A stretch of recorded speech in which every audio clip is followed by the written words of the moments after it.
तो ये सड़ जाएगा। अब ये रुकना नहीं चाहिए। वास्तव में जिसको शिव गुरु से घोड़ा चाहिए, मकान चाहिए, दुकान चाहिए, महल अटारी चाहिए, वो चर्चा कभी नहीं कर पाएगा, अपना गुरु का शिष्य कभी नहीं हो पाएगा। और जिसको शिव चाहिए फिर तो वो रुक ही नहीं सकता। फिर तो ऐसे सैनिक तैयार हो जाते हैं। फिर ऐसे सैनिक तैयार होते हैं जो अपने गुरु के काम के लिए अपना सब कुछ निछावर करते हैं। और साहब ने वो बना दिया, साहब ने वो बना दिया। मैंने कल ही एक महात्मा जी की बात सुनी थी, मैंने कहीं चर्चा हो रही थी, हमारे ऑफिस के पास ही हम चर्चा कर रहे थे, तो महात्मा जी ने महात्मा ने मेरा पैर छुआ, फिर मैंने उनके पैर छुए। तो महात्मा जी से मैंने कहा कि बाबा ऐसा कहे हमको नर्क में डाल रहे हैं। कह रहे जो भी जीवात्मा उस परमात्मा की चर्चा करता हो वो परमात्मा से कम नहीं होता है। यानी इस लायक हमको बनाया किसने? इस लायक हमको साहब हरेंद्रानंद जी ने बनाया।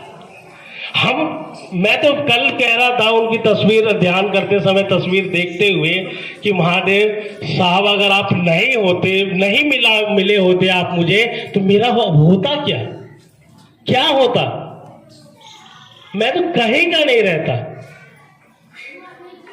तो साहब अब सबके अपनी अपनी वो है। हम मुझको लगा कि मेरे साहब देख के हंस रहे हैं। सबकी अपना अपनी नजरिया, जिसकी रही भावना जैसी। तो मेरे साहब ने गले से लगाकर कहा कि तू ये मत सोच कि तू ये सब कर रहा है, तू चिंता मत कर, सब महादेव कर रहे हैं, सब महादेव कर रहे हैं। तेरे भाग में था, कितनों के तो भाग में ही नहीं है शिव गुरु। कितनी कोशिश कर ले, कितने ही चर्चा में घुसा है, वो चर्चा में आने के बाद भी उसको नहीं अपना पाएगा, लेकिन तेरे भाग में है। तो तू बहुत अच्छे कर्म करा हुआ। तो मैं अपने दिल की बात बता रहा हूं कि मेरे कोई पिछले जन्म के अच्छे कर्म है कि महादेव ने मुझे अपना लिया है। मेरे कोई पिछले जन्म के अच्छे कर्म है, नहीं तो कितने लोग सुनकर भी अपना नहीं पाते हैं। कितने लोग चर्चा में निरंतर जाने के बाद भी, कल मेरे पापा मम्मी पापा हम लोग रोज चर्चा कर लेते हैं घर में, तो पापा कह रहे थे कि मेरे मन में एक जिज्ञासा आती है कंचन, कि जब शिव को कोई गुरु मानता है और धीरे धीरे मैं देखता हूं कि उनके जीवन में बड़ा ही उन्नति होने लगती है, मकान दुकान धीरे धीरे क्योंकि साहब ने तो खुल के बोला है, जो शिव को गुरु मानेगा उसको लौकिक और परलौकिक सुख मिलेगा। तो मेरे पापा कल कह रहे थे कि जब जिसको लौकिक सुख मिल रहा है वो शिव से दूर क्यों हो जाता है, वो शिव से दूर क्यों हो जा रहा है? मैं कहा पापा, एक अंधा होता है ना, अंधा जब तक उसकी आंख नहीं आई होती है तो लकड़ी का बड़ा सहारा लेता है, और जिस दिन उसकी आंख आ जाएगी सबसे पहले किसको छोड़ देगा? लकड़ी को छोड़ देगा। ये मनुष्य की आचरण है, ये मनुष्य का आचरण है। जिसकी वजह से सब कुछ मिला, फिर उसकी चर्चा के लिए उसके पास समय नहीं रहता भाई, फिर उसके लिए उसके पास समय नहीं रहता, जिसकी वजह से सब दिया। खैर जो कर रहा है ठीक कर रहा है, लेकिन मैं आज बहुत ही, मेरे यहाँ भी चर्चा रखी हुई है और फोन आ रहे थे, लेकिन मेरा मन ही नहीं करा जाने के लिए। मैं यहाँ आया था कि बस थोड़ी देर रुकूंगा और चला जाऊंगा, लेकिन मेरा मन ही नहीं करा उठने का। तो अब सैनिक तैयार हैं, अब जगह जगह ये जो जगह जगह बगिया बनाने की तैयारी अब होनी चाहिए। अब भी अगर नहीं हुआ तो ये पानी सड़ जाएगा, रुका हुआ पानी बेकार हो जाता है। समझ रहे हैं ना? जो साहब हरेंद्रानंद जी ने ये शिव शिष्य परिवार की एक नदी चलाई है, इस नदी में जुड़ जाने का अब समय आ गया है, अब भाव में बहने का समय आ गया है, और फिर जीने का तो मजा ही कुछ और है। वास्तविकता जो शिव गुरु को मानकर 3 नियम कर रहा है, वही बता सकता उसको आखिर मिल क्या रहा है। कितने लोग कह रहे हैं यार तुमको मिलता क्या है, लेकिन मैं क्या बताऊं मुझे क्या मिलता है, मुझे क्या मिलता है मैं आपको बता नहीं पाऊंगा। ये छोटी मोटी घोड़ा गाड़ी अटारी पटारी ये तो कुछ नहीं है हमारे लिए, कुछ भी नहीं है, और अब इसकी इच्छा भी नहीं है। और अच्छा, इच्छा नहीं है तो सब दे भी रहे। इच्छा नहीं, बिन मांगे मोती मिले, मांगे मिले ना भीख। इच्छा नहीं तो सब दे रहे हैं। मैं कल मम्मी से ये बात कह ही रहा था, मैं मम्मी एक बात बताओ कि मेहता जी जबरदस्ती मुझको शिव को गुरु से जोड़े। मेहता जी हमको होटल में ले गए, पहले मुझे शिव की राह पर मेहता जी ने जबरदस्ती जोड़ा। शराबी कबाबी, ये तो सबको पता है कि बड़ा ही लिच्चड़ आदमी था मैं, बड़ा ही लिच्चड़। मेहता जी ने जोड़ा, फिर मेरी मम्मी तो बहुत परेशान, तो फिर मेहता जी ने होटल में जहाँ साहब रुके थे, फिर साहब के आगे मेरी माँ रोने लगी। मैं था और अभी एक बहन के बराबर एक ममता गुरु बहन थी, वो बेचारी चली गई।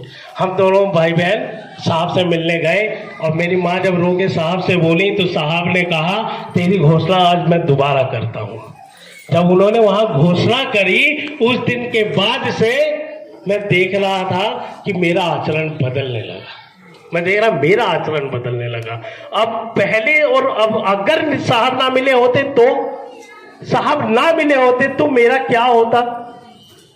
क्या मैं अपना परिवार भी नहीं पाल पाता? मैं अब तो समझ रहा हूं, मैं परिवार भी नहीं पाल पाता। वो सद्बुद्धि नहीं होती कि कैसे माँ बाप के साथ रहा जाता है, कैसे पत्नी के साथ रहा जाता है, कैसे बच्चों के साथ रहा जाता है। ये सद्बुद्धि है भी नहीं हम लोगों में, है भी नहीं। कल ही मैं देख रहा था एक बेटा अपनी माँ को लात मार मार के बाहर कर रहा था, लात मार मार के।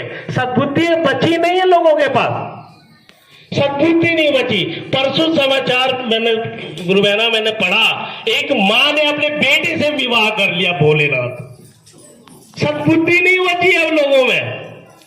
इसलिए गुरु की आवश्यकता है कि जीवन जीने की कला मेरा गुरु सिखाता है। इसीलिए अपने बच्चों को तो हमेशा अपने गुरु के सानिध्य में रखना चाहिए कि कहीं वो इस संगत में ना पड़ जाए जैसा समाज हो रहा है। और इससे भी बुरा होने वाला है समाज। अब इससे बुरा क्या होगा कि माँ बेटी से शादी कर रही है, इससे बुरा कहां जाओगे?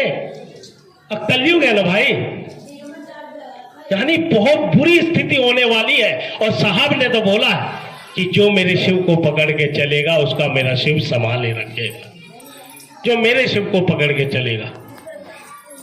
और रही बात यह कि आप लोगों को हमारे तरफ भी खूब मेहनत करनी चाहिए, बहुत मेहनत करनी चाहिए हमारी तरफ। हमारे यहाँ अभी भी लोग घोड़ा, मकान, दुकान, बेटी का ब्याह और यही मांगते फिर रहे। किसी को महादेव ही नहीं चाहिए। और साहब कहते हैं जिसे महादेव नहीं चाहिए, छोटे से लंबा हो रहा है ना, लंबा हो गया है?